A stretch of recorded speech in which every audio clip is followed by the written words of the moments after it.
Saudara, Polsek Gunung Meriah amankan belasan meriam rakitan dari sejumlah anak. Selain itu, polisi juga mengamankan sepeda motor yang menggunakan knalpot brong. Personel Polsek Gunung Meriah menggelar patroli Kuantipmas subuh di sejumlah titik keramaian saat asmara subuh. Dalam kegiatan ini, polisi berhasil menyita belasan meriam rakitan berbahan pipa paralon dan petasan dari anak-anak dan masyarakat.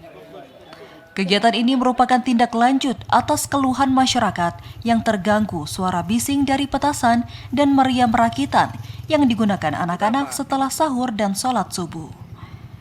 Kapolsek Gunung Meriah Ibda M. Sabri mengatakan, selain petasan dan meriam rakitan, pihaknya juga mengamankan sejumlah sepeda motor yang menggunakan knalpot brong.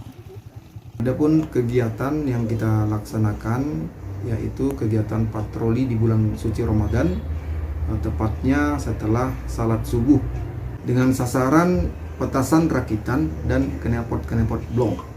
Adapun barang bukti yang telah kita amankan berupa 14 petasan rakitan, kemudian ada 2 kendaraan yang menggunakan knalpot blong. Sementara itu, kegiatan ini mendapat apresiasi dari masyarakat. Mereka berharap kegiatan ini terus dilaksanakan guna menjaga ketertiban dan kenyamanan selama bulan Ramadan. Dari Aceh Singkil, Jakartawan Adi Nugraha, TVRI melaporkan.